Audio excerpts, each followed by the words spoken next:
The next concept that we wanted to learn is functions क्या होते हैं। ठीक है, फंक्शंस क्या होते हैं इनको देखना है अपने को। सो अभी तक हम फंक्शंस को देखने समझने की कोशिश करते हैं कि एग्जैक्टली फंक्शन होते क्या है और इसको इम्प्लीमेंट कैसे किया जाता है। ठीक है, सो अगर मैं फंक्शन की डेफिनेशन की बात करूं तो फंक्शन जो है ये अभी तक हमने ऑलरेडी यूज कर चुके हैं। कई सारे टाइप के फंक्शन हम लोगों ने यूज कर रखे हैं, जैसे कि प्रिंटफ नाम का एक फंक्शन यूज कर रखा है, स्कैनफ नाम का एक फंक्शन यूज कर रखा है ना, गेट ch नाम का एक फंक्शन यूज कर रखा है ना, clr scr नाम का एक फंक्शन यूज कर रखा है। ये सभी फंक्शन हम लोगों ने देखे हैं क्या होते हैं, बट हमें जो है अब जो फंक्शन देखना है, ये जितने भी फंक्शंस अभी तक देखे हैं ये हम लोग के इनबिल्ट फंक्शन थे। इनबिल्ट फंक्शन का मतलब ये था कि ये फंक्शन पहले से बने हुए थे और हमने सिर्फ इनको यूज करना सीखा था। ठीक है, इनके अंदर इस प्रिंटफ के अंदर क्या लिखा है, स्कैनफ के अंदर क्या लिखा है वो हमें नहीं मालूम था। हमें तो सिर्फ इसकी यूटिलिटी पता थी और उस यूटिलिटी के हिसाब से हम अपने प्रोग्राम के अंदर इन फंक्शन को यूज करते थे। बट जो नेक्स्ट टाइप के फंक्शन जो हम लोग यूज करने वाले हैं वो है यूजर डिफाइंड फंक्शन। का मतलब क्या होता है, यूजर डिफाइंड फंक्शन का ये मतलब होता है कि ऐसे फंक्शन जो मुझे मेरी रिक्वायरमेंट है, मेरी रिक्वायरमेंट के हिसाब से मैं बनाऊंगा और उनको मैं अपने प्रोग्राम के अंदर यूज करूंगा। तो मेरी रिक्वायरमेंट के हिसाब से फंक्शन को बनाना भी मुझे पड़ेगा और फिर मैं उनको यूज भी करूंगा। तो सब काम मुझे करना है। अब आप पूछेंगे सर फंक्शन क्यों बनाना जरूरी है? तो फंक्शन इसलिए बनाना जरूरी है कि लेट से अपन ने देखा था कि अपन जो है अपना पूरा प्रोग्राम जो है वो काय के अंदर आता है, मेन के अंदर आता है। अब मेन के अंदर आता है, आपने क्या हुआ कि आपको आपके प्रोग्राम के अंदर कुछ स्पेसिफिक सेट ऑफ इंस्ट्रक्शन जो थे वो आपको बार बार जरूरत है, अलग अलग समय में, एक के बाद एक नहीं। अगर आपको एक के बाद एक जरूरत होती तो शायद आप जो है लूप को यूज कर लेते, बट आपको जो है लेट से ये 5 लाइंस ऑफ इंस्ट्रक्शन जो है, ये 5 लाइंस ऑफ इंस्ट्रक्शन आपको आपके प्रोग्राम में 10 जगह अलग अलग काम यूज में आना चाहिए, बट वो अलग अलग है। मतलब एक साथ यूज नहीं करना है, एक के बाद एक यूज नहीं करना है। लेट से मैंने उसको यहाँ पे ये 2 लाइन लिखी, अब इस जगह पे मुझे इस 5 लाइन की जरूरत है। फिर मैंने 2 लाइन लिखी, फिर इस जगह मुझे 5 लाइन की जरूरत है। फिर मैंने 2 लाइन लिखी, फिर वापस मुझे जरूरत है। तो इस टाइप की सिचुएशन के लिए मैं क्या करूंगा, इन 5 लाइंस को जो है एक यूजर डिफाइंड में मैं अपने हिसाब से एक फंक्शन, इनको इसका एक नाम दे दूंगा और वो उसका कॉमन नेम फंक्शन कहते हैं, पर उसका एक नाम में कोई भी नाम दे दिया, लेट से एबीसी दे दिया। अब जब भी मुझे ये 5 लाइंस ऑफ कोड की जरूरत है तो मैं क्या करूंगा, यहां पे डायरेक्टली सिर्फ इसके नाम को लिख दूंगा, इसका नाम जो है इसको यहां पे लिख दूंगा। जैसे मैं इसका नाम लिखूंगा तो वो जो है वो इसके पास में जाएगा, ये 5 लाइंस ऑफ इंस्ट्रक्शन को एग्जीक्यूट करेगा और वापिस जो है वो इसके नीचे वाली लाइन पे आ जाएगा। फिर आपकी 3 लाइन जो आपकी नॉर्मल वाली लाइन लिखी हुई है, उसके बाद में फिर आपको एबीसी की जरूरत पड़ी। आपने फिर एबीसी को यहाँ पे कॉल किया, इसको टेक्निकल भाषा में क्या बोलते हैं, कॉल करना। तो मैंने क्या करा, फिर एबीसी को कॉल करा, एबीसी का ये लाइंस ऑफ कोड यहाँ पे वापिस चलता हुआ गया, उसने लाइन से चलाया और वापिस जो है वो इधर आ गया। फिर उसने 2 लाइन लगाई, फिर मुझे एबीसी की जरूरत है, फिर एबीसी की जरूरत पड़ी, तो फिर मैंने फंक्शन को कॉल किया और ऐसे के ऐसे ही। तो क्या हो रहा है, ये सेम सेट ऑफ इंस्ट्रक्शन जो है ये मल्टीपल टाइम काम में आ रही है और मेरा कोड जो है वो मैं बहुत कम लाइंस में ज्यादा से ज्यादा लॉजिक इंप्लीमेंट करने की कोशिश कर रहा हूं। ठीक है, ये मेरा उद्देश्य था कि मैं मिनिमम लाइंस में मैक्सिमम लॉजिक को इंप्लीमेंट करूं और वो फंक्शंस के माध्यम से हो सकता है। एक तो इससे क्या हुआ, कोड को रिड्यूस करा मैंने। दूसरा इंपॉर्टेंट काम इसमें यह भी होता है कि जब आप बड़े प्रोग्राम्स बनाते हो, बड़े प्रोग्राम्स के अंदर क्या होगा, उसके बहुत छोटे छोटे सबसेट्स होते हैं, छोटे छोटे पार्ट्स होते हैं। अगर आप वो सभी पूरे प्रोग्राम को एक साथ लिख दोगे तो हमको समझ नहीं आएगा कि कौन सा पार्ट, मतलब अलग अलग पार्ट्स को रिकॉग्नाइज करते नहीं बनेगा हमको कि हमारे इस प्रोग्राम के अंदर जो 5 अलग अलग टास्क हो रहे हैं वो कहां पे कौन से हो रहे हैं। बट जब आप फंक्शन बना दोगे तो वो 5 टास्क के 5 अलग अलग फंक्शन आप अपने हिसाब से बना सकते हो और उससे क्या होगा, प्रोग्राम जो है वो रीडेबल हो जाएगा। प्रोग्राम जो है वो क्या हो जाएगा, रीडेबल प्रोग्राम हो जाएगा। रीडेबल होना मतलब इसको आराम से जो है कोई भी रीड कर सकता है। ठीक है, तो 2 चीज जो है वो हमको मिलती है फंक्शन यूज करने से। एक है कोड रीडेबिलिटी, कोड को आसानी से रीड करना हो जाता है, स्ट्रक्चर्ड प्रोग्राम हो जाता है हमारा। दूसरा इंपॉर्टेंट चीज जो हमें मिलता है वो है कि हम रीयूज कर सकते हैं कोड को, जिससे हम मिनिमम लाइंस में मैक्सिमम लॉजिक को इंप्लीमेंट कर सकते हैं। So these are the basic two things that we get while implementation of a function. Is that clear? ये क्लियर है?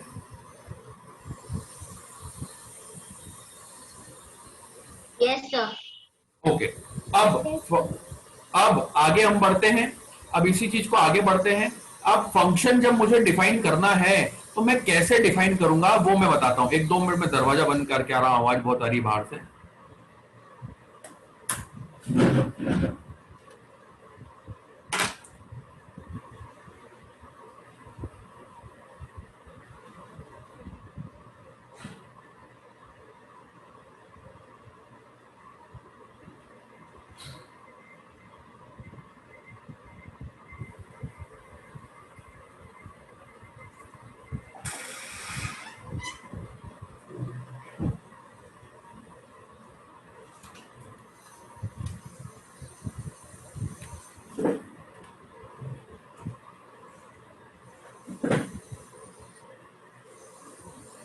चलो, तो अब ये फंक्शन जो है वो फंक्शंस में कैसे, how will I use the function in my program, मैं अपने प्रोग्राम के अंदर फंक्शन कैसे यूज कर सकता हूं उसको बताता हूं।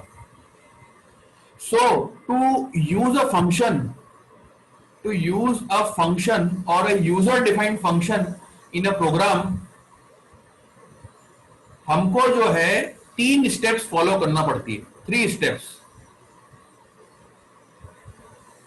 स्टेप्स फॉलो करना पड़ती है। एक है, सबसे पहले हमको डिक्लेरेशन करना पड़ता है, डिक्लेरेशन ऑफ फंक्शन। मुझे फंक्शन को डिक्लेयर करना पड़ेगा, ठीक है। पहला काम यह करना पड़ेगा कि मुझे फंक्शन को डिक्लेयर करना पड़ेगा, ठीक है।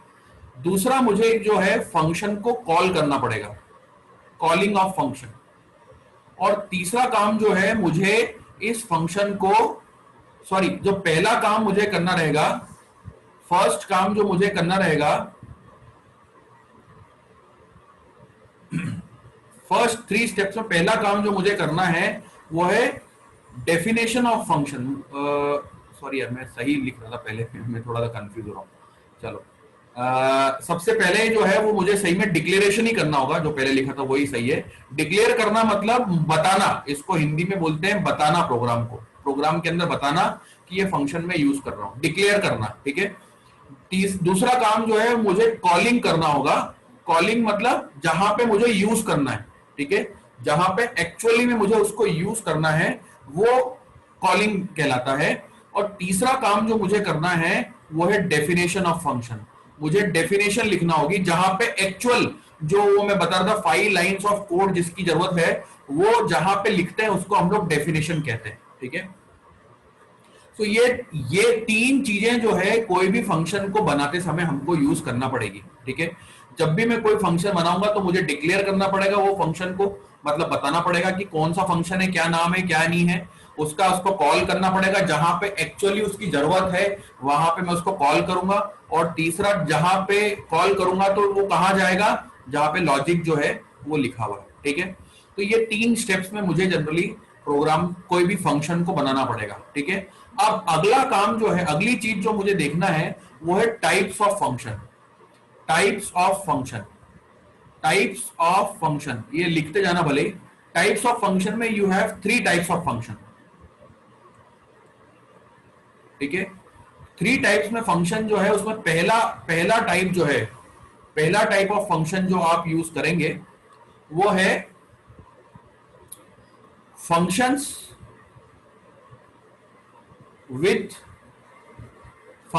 Without argument, function without argument and which returns no value,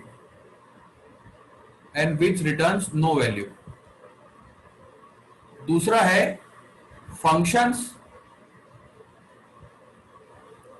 with argument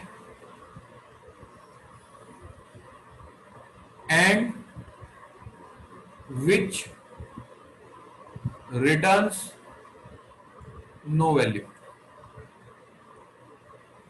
तीसरा टाइप का फंक्शन है functions with argument, function with argument and which returns a value।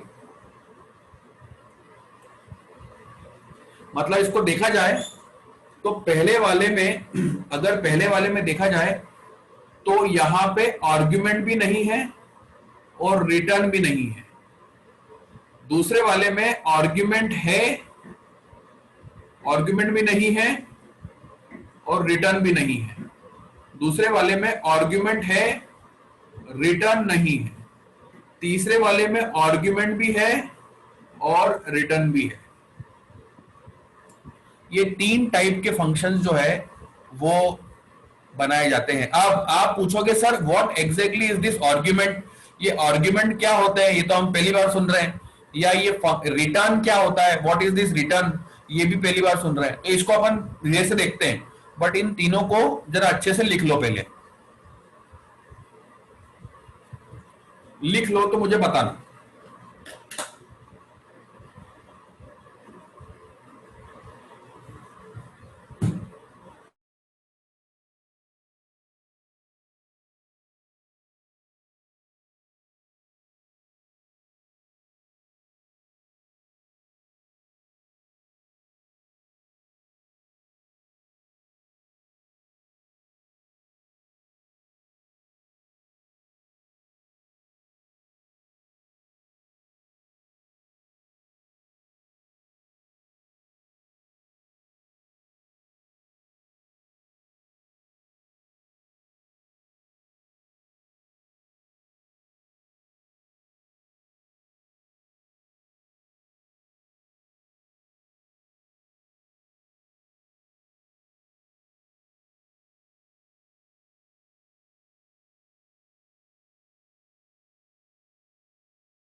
लिख लिए क्या? Yes, sir. Yes, sir. Okay, तो आगे बढ़े, अपन समझे एग्जैक्टली आर्ग्यूमेंट क्या होता है और रिटर्न क्या होता है। ठीक है, सो अब जो है अपन क्या करते हैं, अपने को क्या करना है, अपने हिसाब से फंक्शन की एक तो डिक्लेरेशन भी करना है, डेफिनेशन भी लिखना है, कॉलिंग भी करना है, और साथ में ये आर्ग्यूमेंट और रिटर्न को भी समझना है। सो एग्जैक्टली क्या होता है, जब भी कोई फंक्शन जब चलाया जाए, फंक्शन मैंने बताया था शुरुआत में जब मैंने पहली बार जब क्लास ली थी, जब मैंने बताया था कि फंक्शन जो है वो क्या था, functions are the collection of instructions. ये क्या था, कलेक्शन ऑफ इंस्ट्रक्शन, मतलब मेरे दिए जा रहे इंस्ट्रक्शंस का एक कलेक्शन है। ठीक है, तो इसके अंदर जैसे हमने मेन लिखा था वैसे ही एक फंक्शन होगा, उस फंक्शन के यहां पे एक पैरेंथेसिस होगा, है ना। यहां पे आपने वॉइड देखा था तो इस टाइप से वॉइड लिखा होगा और इसका कर्ली ब्रेसेस होगा, इसका कर्ली ब्रेसेस बंद होगा और यहां पे आपका लॉजिक लिखा हुआ होगा। ठीक है, सो ये जो है लॉजिक, इसको हम लोग कलेक्शन ऑफ इंस्ट्रक्शन है, तभी ये फंक्शन है। इस फंक्शन के अंदर ये क्या है, पैरेंथेसिस है, और यहां पे जो लिखते हैं ये भी हमें मेंशन करना आना चाहिए। तो अब ये क्या मतलब होता है, तो देखो क्या होता है, ये जो पैरेंथेसिस है, पैरेंथेसिस के अंदर की वैल्यू को हम लोग क्या बोलते हैं, आर्ग्यूमेंट। पैरेंथेसिस के अंदर की वैल्यू को आर्ग्यूमेंट बोलते हैं। अभी इसके अंदर कोई भी वैल्यू नहीं है, मतलब ये जीरो आर्ग्यूमेंट फंक्शन है। ये क्या है, जीरो आर्ग्यूमेंट फंक्शन। ठीक है, प्रिंटएफ जो था, प्रिंटएफ के पैरेंथेसिस के अंदर वैल्यू थी, अपन ने परसेंटाइल डी लगाया था, और तो वो था, वो जीरो आर्ग्यूमेंट फंक्शन ही था, वो कोई ना कोई वैल्यू कैरी करता था। तो ऐसे ही हम भी जब फंक्शन बनाएंगे तो वो हो सकता है कि विद आर्ग्यूमेंट हो और विदाउट आर्ग्यूमेंट हो, वो कैसे डिसाइड करेंगे वो भी मैं आने वाले समय में बताऊंगा। वैसे ही यहां पे जो हमने वॉइड लिखा था, ये वॉइड लिखना मतलब जब फंक्शन चलेगा, जब ये पूरा फंक्शन चलेगा मतलब एग्जीक्यूट होगा, तो ये रिटर्न में this function will not return any value, it will not return any value. तो इस टाइप के फंक्शन के आगे हम लोग जो है क्या लगाते हैं, वॉइड। तो सर ये रिटर्न वैल्यू का क्या मतलब होता है? तो एग्जांपल ये समझो, इसका बहुत सिंपल एग्जांपल है। लेट से आपको जो है एक मुझे आपको ये बताना है कि लेट से आपको एक दुकान पे जाना है पेन खरीदने के लिए, है ना। एक पेन खरीदने के लिए मैं आपको दुकान पे भेजता हूं, दो तरीके से भेज सकता हूं, ठीक है। एक तरीका तो ये मैं बोल सकता हूं कि बेटा ये 10 रुपए लो और 10 रुपए लेके जाओ और दुकान से पेन खरीदना और अपने घर चले जाना, ठीक है। ये एक तरीका हो गया। दूसरा ये बोला मैंने कि बेटा ये 10 रुपए लो, दुकान से पेन खरीदना, 8 रुपए का पेन आएगा और मुझे 2 रुपए वापस लाके देना। दोनों ही केस के अंदर क्या है कि पेन खरीदा दोनों में जा रहा है, ठीक है, बट एक में रिटर्न कुछ नहीं हो रहा, एक में 2 रुपए रिटर्न हो रहे हैं। ऐसे ही जब फंक्शन चलता है तो फंक्शन के अंदर का लॉजिक, जो पेन खरीदना है वो फंक्शन का लॉजिक है, और उस चलने के बाद में कहीं कोई लॉजिक ऐसा होगा जो आप जहां से उसको चला रहे हो, मतलब मैंने आपको चलाया है, मैंने आपको भेजा है, तो आप जिसने आपको कमांड दी है वहां पे आप कुछ वैल्यू वापस लाके दोगे, और जिसने आप कमांड दी है वहां पे कुछ वैल्यू नहीं लाके दोगे। वैसे ही जब हम हमारे फंक्शन बनाएंगे तो हम जहां पे भी उसको कॉल करेंगे, तो कॉल जहां से करेंगे, जिस भी पॉइंट पे हमको इस सेट ऑफ लॉजिक की जरूरत पड़ेगी मेन के अंदर, ये जो लॉजिक की जरूरत पड़ेगी मेन के अंदर, वहां पे हम कई बार हमको ये पूरा लॉजिक चलाने के बाद में वैल्यू वापस चाहिए तो हमको भेजना पड़ेगी, और कई बार वैल्यू वापस नहीं चाहिए तो हमको नहीं भेजना पड़ेगी। अगर वैल्यू वापस नहीं भेजना है तो इसके आगे लिखना पड़ता है वॉइड, और अगर आपको कोई वैल्यू भेजना है तो यहां पे वॉइड की जगह पे यहां पे आता है आपका डेटा टाइप, किस टाइप की वैल्यू भेजना है। और डेटा टाइप अपन ने 3 टाइप के देखे थे। कौन कौन से डेटा टाइप्स थे अपने पास में? एक इंटीजर था, एक फ्लोट था, और एक है कैरेक्टर था, ठीक है। तो ये 3 टाइप की वैल्यूज जो है वो आप यहां से वहां पे भेज सकते हैं, ठीक है। अगर भेजना पड़े तो वो कैसे भेजेंगे वो मैं आपको बताता हूं। मेरी बात समझ में आ गई? वो कैसे भेजना है वो मैं आपको बताऊंगा। क्लियर? अब हम क्या करते हैं, हम जो है एक टाइप 1 का एग्जाम्पल बनाने की कोशिश करते हैं। टाइप 1 जो है वो कैसे बनेगा उसको हम लोग इंप्लीमेंटेशन करने की कोशिश करते हैं। क्लियर है मेरी बात? Got my point? ठीक है। सो हम क्या करते हैं, मुझे लेट से टाइप 1 के थ्रू में जो है वो एडिशन का प्रोग्राम बनाता हूं। अब टाइप 1 का मैंने डेफिनेशन क्या लिखवाई थी? टाइप 1 के अंदर आर्ग्यूमेंट भी नहीं है और रिटर्न भी नहीं करता है वैल्यू। तो मतलब यह है कि इसके पेरेंथेसिस में कोई वैल्यू नहीं आएगी। अब सर पेरेंथेसिस में वैल्यू आने से क्या फायदा होगा, तो भी थोड़ी देर में बता रहा हूं मैं। इसके अंदर वैल्यू नहीं, आर्ग्यूमेंट भी नहीं है, मतलब यहां पे वैल्यू नहीं आएगी, है ना। दूसरा, इसी के आगे वो रिटर्न भी नहीं कर रहा है, मतलब इसके आगे वॉइड लिखा जाएगा, ठीक है। तो मैं क्या करता हूं, इसका प्रोग्राम बनाने की कोशिश करता हूं समेशन का। मेरा इंटेंशन ये है कि लेट से मेरे प्रोग्राम के अंदर समेशन का लॉजिक मुझे जो है 25 बार काम में आ रहा है अलग अलग जगह पे। अब 25 बार काम आ रहा है तो मुझे ये बाय डिफॉल्ट ये होगा कि मुझे उसका क्या करना पड़ेगा, फंक्शन बनाना पड़ेगा। और वो जो फंक्शन बनाऊंगा उसको जब जब भी मुझे समेशन वाले लॉजिक की जरूरत पड़ेगी तो मैं उसे कॉल करूंगा, वो वहां जाएगा, वो लॉजिक को एग्जीक्यूट करेगा, वापस आ जाएगा और आपके नॉर्मल लॉजिक को चलाते जाएगा जो भी आपने एक्स्ट्रा लिख रखा है, ठीक है। इस टाइप से पूरा की पूरा काम होगा। तो कैसे बनेगा, तो मैंने स्टार्ट किया वॉइड मेन से। आपका वॉइड मेन जो है वो तो वैसे के वैसे लिखाएगा। अब मुझे क्या करना है, एक समेशन नाम का फंक्शन बनाना है। तो सबसे पहला काम मुझे क्या करना पड़ेगा, उस फंक्शन को जो है वो डिक्लेयर करना पड़ेगा, ठीक है। तो एक काम करते हैं, हम इस लॉजिक को बनाने के पहले हम ये करते हैं कि हम जो है टाइप 1 को लिखने का तरीका देख लेते हैं। What is the writing pattern of writing type 1। तो इसका प्रोटोटाइप बोलते हैं। प्रोटोटाइप मतलब लिखने का तरीका। तो टाइप 1 का डिक्लेरेशन कैसे होगा? टाइप 1 का डिक्लेरेशन जो है वो ऐसे होगा, आपको लिखना है वॉइड, क्योंकि ये फंक्शन रिटर्न नहीं करता वैल्यू, वॉइड आप जो भी फंक्शन नेम देना चाहते हो वो, जो भी फंक्शन का नेम देना चाहते हो वो, और इसके आर्ग्यूमेंट की यहां पे आर्ग्यूमेंट आपने खाली छोड़ दिया, ठीक है, क्योंकि ये विद नो आर्ग्यूमेंट है, ठीक है। इसके बाद में ये डिक्लेरेशन का तरीका है। ये जनरली जो है ये वॉइड मेन के ऊपर लिखा जाता है, वॉइड मेन के ऊपर लिखा जाता है। कई सारे लोग अंदर भी लिख देते हैं, चल जाता है, बट वॉइड मेन के ऊपर लिखते हैं इसको। ये एक ही बार लिखाता है और ये बताना होता है कि मैं फंक्शन के अंदर किस टाइप का फंक्शन, वो रिटर्न भी नहीं कर रहा है, उसका नाम ये है और उसके अंदर आर्ग्यूमेंट है कि नहीं है, जो भी है वो बताना यहाँ पे पड़ता है। अब इसके बाद में आता है कॉलिंग। तो कॉलिंग मतलब वो सेक्शन जहां पे एक्चुअल कोड की जरूरत है आपको, वहां पे आप कॉल करोगे, है ना। तो कॉलिंग करने का तरीका होता है डायरेक्टली आपको इसके अंदर रिटर्न वैल्यू, ये वॉइड वर्ड लिखने की जरूरत नहीं पड़ती है, डायरेक्टली आप फंक्शन का नेम लिखते हो और यहां पे इसको ऐसा आपके पैरेंथेसिस को बंद कर देते हो। इस टाइप से लिखते हो तो आपका कंपाइलर अपने आप समझ जाता है कि ये कोड को कॉल कर रहे हैं। ये वाला सेक्शन हमेशा कहां पे लिखा जाएगा, मेन के अंदर लिखा जाएगा, क्योंकि यहीं पे ही आपको उस कोड की जरूरत है। तीसरा जो काम है वो है डेफिनेशन। डेफिनेशन मतलब जो एक्चुअल कोड कहां लिखेंगे। तो एक्चुअल कोड जो है इसको लिखने का तरीका कैसे होता है वो देख लो आप पहले। डेफिनेशन कैसे लिखेंगे, यहां पे आएगा वॉइड, है ना, फंक्शन नेम, फंक्शन जो भी नेम आप डिफाइन करोगे, फंक्शन नेम, इसका आपको पैरेंथेसिस, और इसके अंदर एक्चुअल लॉजिक जो आपको बार बार चलाना है वो लॉजिक आप ये लिखोगे। ये डेफिनेशन जो है वो वॉइड मेन के बाहर लिखी जाती है, वॉइड मेन के बाहर आती है। बाहर मतलब आप जनरली इसको वॉइड मेन के नीचे लिख सकते हो, ठीक है।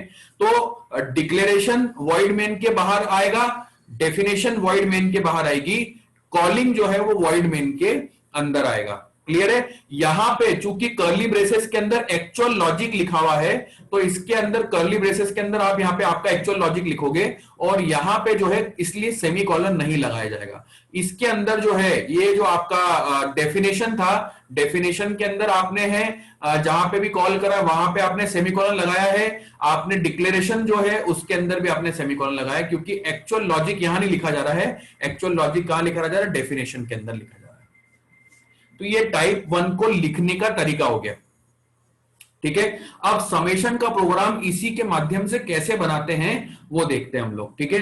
तो मैं क्या करता हूं, मैंने क्या करा, वॉइड मेन एक आपका वॉइड आपको समेशन नाम का फंक्शन बनाना है, सम करने वाला फंक्शन बनाना है। तो मैंने एक सम नाम से, sum1 नाम से एक फंक्शन बना दिया, वॉइड sum1 नाम से एक फंक्शन बना दिया। इसके अंदर अभी पैरेंथेसिस में कुछ भी नहीं है और ये वैल्यू रिटर्न भी नहीं करेगा, इसलिए इसको वॉइड और इसके आर्ग्यूमेंट में कुछ भी नहीं लिखा मैंने, ठीक है। अब इसके आगे लिखा मैंने वॉइड मेन, ठीक है। इसके अंदर जो है मुझे क्या करना है, लेट से मैंने CLR SCR जो लिखना था वो लिख दिया मैंने। अब मुझे क्या है, एक्चुअल में सम की जरूरत पड़ी, सम करने की जरूरत पड़ी, तो मैंने क्या करा, डायरेक्टली सम करने की जरूरत पड़ी तो मैं यहां पे क्या करूंगा, इसको कॉल करूंगा, सम को कॉल करूंगा, ये मान के कि सम जहां पे भी लिखा हुआ है वो वहां पे चले आएगा। तो जैसे ही सम 1 कॉल करूंगा तो पहले मुझे डेफिनेशन भी लिखना पड़ेगी। तो मैं क्या करूंगा, इस वॉइड मेन के नीचे, वॉइड सम के नीचे मैं यहां पे जो है, वॉइड सम के नीचे यहां पे मैं जो है क्या कर दूंगा, इसकी डेफिनेशन लिख दूंगा। तो कैसे लिखूंगा, वॉइड सम 1 और इसका ये खत्म, पैरेंथेसिस में कुछ भी नहीं, और यहां पे मैंने लिख दिया int a, b, c, int a, b, c। यहां पे मैंने लिख दिया printf एंटर 2 नंबर, 2 नंबर डालने के लिए कहा है उसको मैंने, है ना। इसके बाद में मैंने scanf कर दिया, scanf, और यहां पे मैंने %d, इसके बाद में मैंने लगा दिया एंड a एंड b, ठीक है, एंड a और एंड b, ये 2 वैल्यू आ गई इसके अंदर। मैंने लिख दिया c is equal to a plus b, c की वैल्यू जो है वो a प्लस b कर दी मैंने। इसके बाद में मैंने c को प्रिंट करवाना है, तो मैं printf %d और यहां पे c को प्रिंट कर दूंगा, ठीक है। और इसके बाद में ये वाला जो सम यहां चालू हुआ है वो सम जो है वो मैं यहां पे बंद कर दूंगा, ठीक है। अब जैसे ही ये पूरा की पूरा चलेगा तो क्या, जैसे ही यहां पे आएगा तो ये क्या करेगा, सम कर, ये जैसे ही यहां पे आएगा तो इसके पास में यहां पे डायरेक्टली मुझे पहुंचाएगा, एक एक करके लाइन पूरी एग्जीक्यूट करेगा।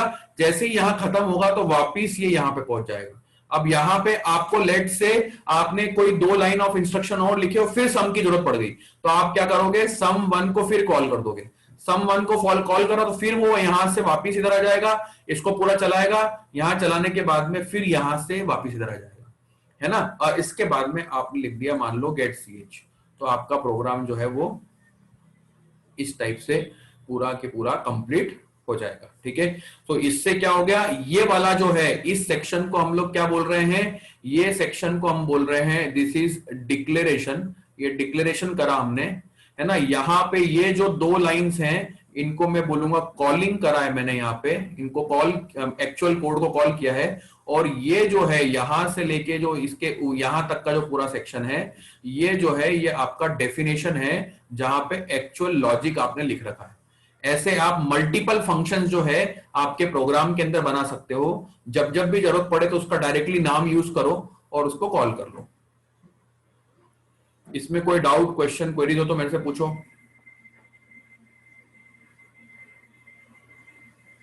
इसमें कोई डाउट, क्वेश्चन, क्वेरीज हो तो पूछो मेरे से।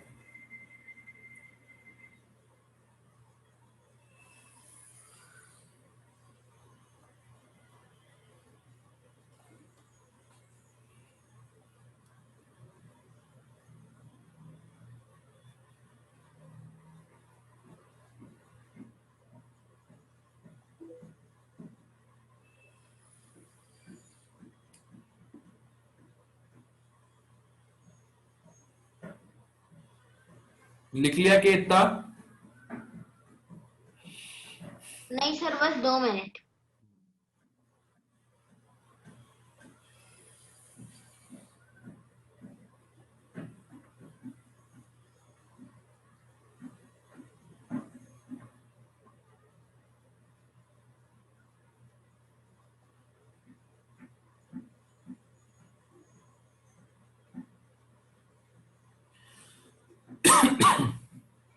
सर एक क्वेश्चन था कि जब हम लोग वॉइड सम का पूरा कोड बनाएंगे वॉइड मेन के खत्म होने के बाद, तो जो पूरा वॉइड सम का कोड बनेगा उसके लास्ट में हम गेट ch नहीं लगाएंगे? नहीं, गेट ch यहाँ पे लगेगा। गेट ch हमेशा जो है वो मेन के अंदर, क्योंकि अल्टीमेटली घूम फिर के तो कोड यहीं पे आ रहा है ना, मेन के अंदर ही आ रहा है, और मेन से ही खत्म होगा आखिरी में। मतलब कोड जो है वो अल्टीमेटली खत्म कहां हो रहा है? मेन के अंदर। और अपन जहां पे प्रोग्राम खत्म होता है वहां पे स्क्रीन को होल्ड रखने के लिए अपन इस लॉजिक को लगाते हैं।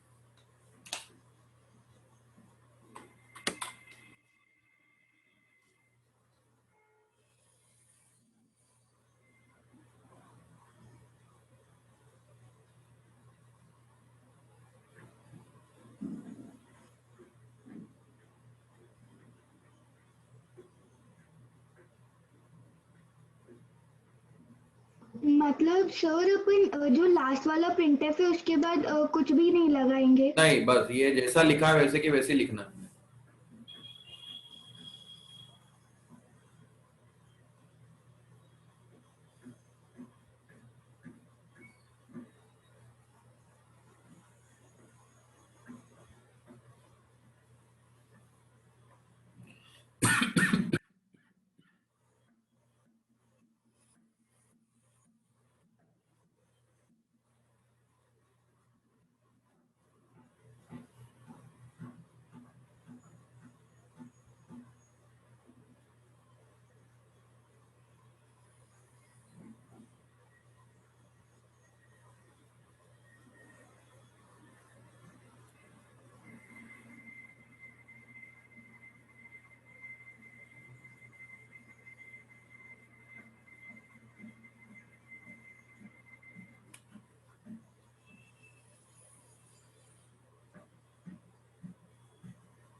सर मतलब जो पहले अपन ने एडिशन का वो बनाया था, जो प्रोग्राम बनाया था, वो इसका सिंपलर और इजी फॉर्म है।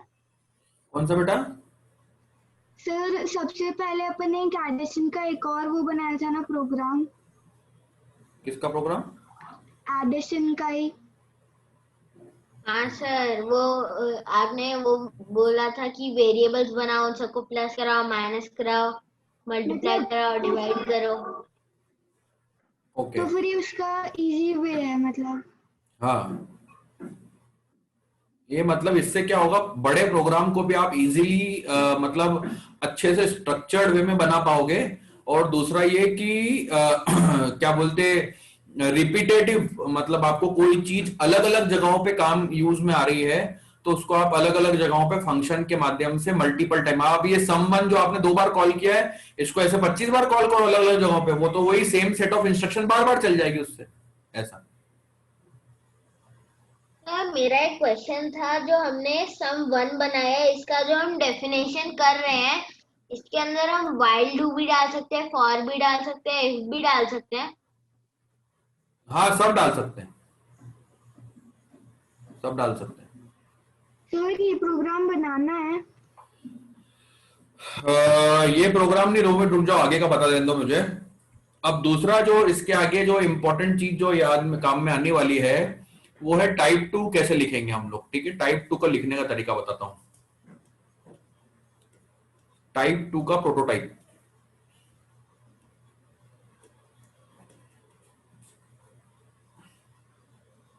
तो यहां पे सबसे आपको क्या करना पड़ेगा, इसका डिक्लेरेशन करना पड़ेगा। तो इसका डिक्लेरेशन कैसे होगा, यहां पे आपको लिखना इसके डेफिनेशन, मतलब इसकी जो अपन ने लिखी समझी थी वो क्या थी कि ये क्या था, functions with argument and which returns no value. मतलब इसमें आर्ग्यूमेंट है बट रिटर्न नहीं है। रिटर्न नहीं है मतलब क्या हुआ, रिटर्न नहीं है क्या मतलब हुआ कि यहां पे जो है वो वॉइड आएगा, ये तो समझ में आ गया, रिटर्न नहीं कर रहा है, वॉइड आएगा। अब इसके आगे आपका आएगा फंक्शन नेम, और फंक्शन नेम के अंदर आएंगे आपके आर्ग्यूमेंट। तो विथ आर्ग्यूमेंट का क्या मतलब होता है, तो देखो क्या होता है, जब भी आप कोई वॉइड मेन के अंदर, जैसे आपने वॉइड मेन लिखा, इस वॉइड मेन के अंदर लेट से आपने ये एबीसी नाम का एक फंक्शन जो है उसकी डेफिनेशन यहां लिख रखी है, ठीक है। अब आपको जो है आपने ये 3-4 लाइन लिखी, अब आपको यहां पे ये एबीसी की जरूरत पड़ी, बट ये एबीसी को चलने के लिए, इस एबीसी को रन होने के लिए इस मेन से कोई ना कोई प्रीवियस वैल्यू की जरूरत है। लेट से यहां पे एक वेरिएबल यूज हुआ था एक्स और वाई, तो मुझे अगर इस एक्स और वाई की वैल्यू को यहां भेजना है, इस एबीसी के पास भेजना है और यहां पे उसको यूज करवाना है, तो मैं क्या करूंगा, उसको आर्ग्यूमेंट के थ्रू भेजूंगा। तो मैं यहां पे क्या करूंगा, एबीसी, और यहां पे जो है ये वैल्यूज भेजने की कोशिश करूंगा यहां से। जैसे मैं ये एबीसी आर्ग्यूमेंट लिखूंगा तो ये आर्ग्यूमेंट ये इसको कॉल भी करेगा, यहां पे जाएगा भी, और जाने के साथ में इन वैल्यू को यहां पे पहुंचा भी देगा, यहां पे पहुंचा देगा। इन वैल्यूज को मैं यहां पे यूज करना है वो यूज भी कर लूंगा, और वापिस ये जो है खत्म होने के बाद में इधर आ जाएगा, ठीक है, इस टाइप से। तो जब इसका मतलब ये समझ लो कि जब मुझे मेरे मेन सेक्शन से, जहां पे मैं कॉलिंग कर रहा हूं, कॉलिंग से डेफिनेशन की तरफ, कॉलिंग से डेफिनेशन की तरफ कोई वैल्यू को भेजना है, तो मैं किसका यूज करूंगा, आर्ग्यूमेंट्स का यूज करूंगा, ठीक है। अब जब मैं आर्ग्यूमेंट्स के अंदर वैल्यू भेजना है मुझे अगर, तो वैल्यू भेजने के लिए सबसे मेन चीज क्या होगी इसके अंदर, वैल्यू भेजने के लिए मुझे ये भी तो पता होना चाहिए ना कि वैल्यू किस टाइप की है और कितनी वैल्यू भेजना है मुझे, ठीक है। वैल्यू कितनी भेजना है और किस टाइप की वैल्यू है, तो मुझे यहां पे देखो डिक्लेरेशन करते समय बताना पड़ेगा कि एक तो सबसे पहले वॉइड मेन फंक्शन है, और यहां पे बताना पड़ेगा कि जो वैल्यू भेज रहा हूं उसका डेटा टाइप क्या है, यहां पे बता दूंगा मैं। लेट से कि मुझे अगर एक एक्स नाम के वेरिएबल की वैल्यू भेजना है, तो वो मुझे यहां बताना पड़ेगा वो एक्स नाम का जो वेरिएबल है वो किस टाइप का। लेट से वो इंटीजर है तो यहां पे मेंशन करने का पड़ेगा सिर्फ इंट। मतलब लिखने का तरीका क्या होगा, वॉइड, लेट से आपके फंक्शन का नाम है एबीसी, और यहां पे आपने लिख दिया एबीसी के बाद में लिख दिया इंट। अगर आपको 2 इंटीजर वैल्यू भेजना है तो आपको लिखना पड़ेगा इंट कॉमा इंट। आपको एक फ्लोट और एक इंटीजर भेजना है तो इंट कॉमा फ्लोट, जैसा लिखना वैसा। तो वो इस टाइप से, ये एग्जांपल है, इस टाइप से हम लोग लिखेंगे। तो ये हो गया आपका डिक्लेरेशन। इसके बाद में आएगी कॉलिंग। हाँ सर, तो जो हम लोग डेटा टाइप भेज रहे हैं और जो वेरिएबल है वो उनको कैसे पता चलेगा? डेटा टाइप थोड़ी भेज रहे हैं हम, तो यहाँ पे डिक्लेयर करते समय बता रहे हैं कि इस डेटा टाइप की वैल्यू जाएगी। अब जाएगी कहां पे, कॉलिंग के अंदर जाएगी, वही तो बता रहा हूं मैं आपको। तो कॉलिंग से कैसे जाएगी देखना जरा, यहां पे लिखूंगा डायरेक्टली फंक्शन नेम, यहां पे लिखूंगा फंक्शन नेम और इसके अंदर लिख दूंगा एक्चुअल वो वेरिएबल जो मुझे भेजना है। जैसे मैंने यहां पे लिखा था इंट, तो यहां पे फंक्शन नेम और यहां पे लिख दूंगा जो भी वेरिएबल है, एक्स नाम का वेरिएबल, तो एक्स लिख दूंगा। अगर वहां पे लिखा था इंट कॉमा इंट और दो वेरिएबल भेजना, तो एक्स कॉमा वाई ऐसा लिख दूंगा मैं। ठीक है, मतलब लिखने का तरीका होगा एबीसी एक्स कॉमा वाई, ये एग्जांपल हो गया इसका। ठीक है, अब इसकी डेफिनेशन कैसे आएगी? डेफिनेशन जो है यहां पे लिखेंगे हम लोग वॉइड फंक्शन नेम, और ये जो वैल्यू यहां से ये वेरिएबल भेज रहा है इसको मुझे यहां पे रिसीव करवाना पड़ेगी। यहां पे ये वेरिएबल की वैल्यू यहां पे रिसीव भी तो करवाना पड़ेगी। तो रिसीव करवाने के लिए मुझे लिखना पड़ेगा, यहां पे रिसीव करवाने के लिए एक वेरिएबल लगेगा, एक अलग से कोई ना कोई वेरिएबल लगेगा। तो उस वेरिएबल का डेटा टाइप और वो वेरिएबल जिसके अंदर मुझे वैल्यू को कॉपी करना है। लेट से एग्जांपल कैसे हो सकता है, वॉइड एबीसी, और मुझे इस x की वैल्यू चाहिए, मान लो यहां पे लोकली मैं यूज करना चाहता हूं एक कोई दूसरे वेरिएबल के अंदर, तो मैंने लिख दिया इंट p, तो ये x की वैल्यू काय में कॉपी हो जाएगी p के अंदर। और मैंने लिख दिया इंट q, तो y की वैल्यू काय में कॉपी हो जाएगी q के अंदर। अब इस p और q को मैं यहां पे इस लॉजिक के अंदर यूज कर सकता हूं। ये इसका एग्जांपल हो गया। ठीक है, तो ये इसका प्रोटोटाइप, ये इसका प्रोटोटाइप है, लिखने का तरीका है कैसे टाइप 2 को लिखा जाएगा। टाइप 2 को लिखने का तरीका जो है वो मैंने आपको बताया। अब इसका एग्जांपल देख लेते हैं, वही सम के थ्रू। अपन ने अभी सम बनाया था पहला प्रोग्राम, अब वही सम के थ्रू अपन जो है सम का ही प्रोग्राम टाइप 2 के थ्रू बनाने की कोशिश करते हैं।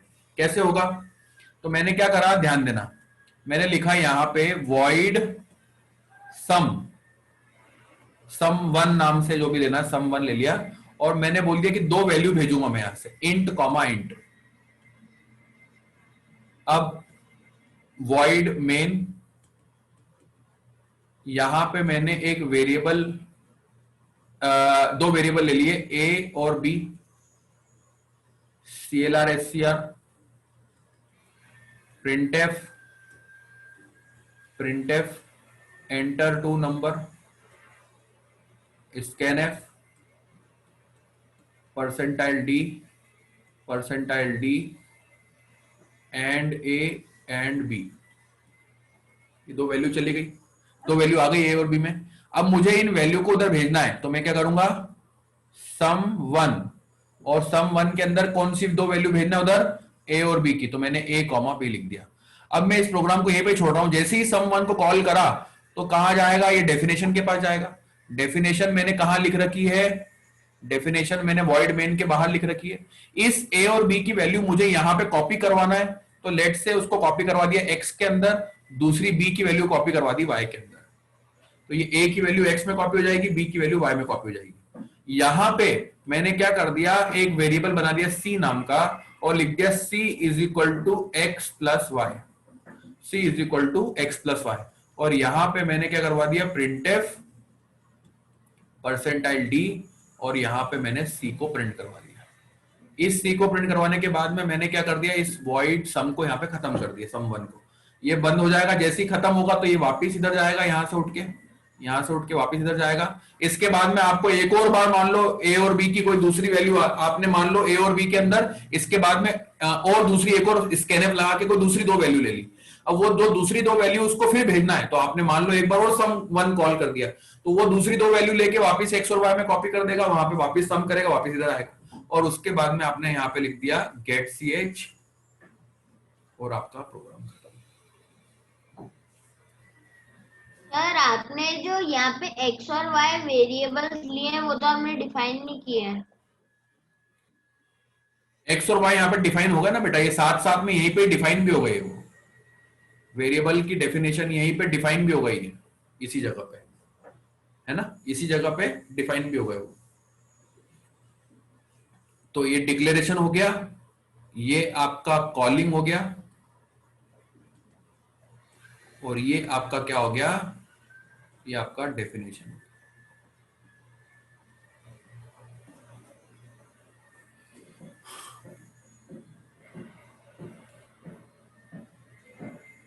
लिख लिया ये?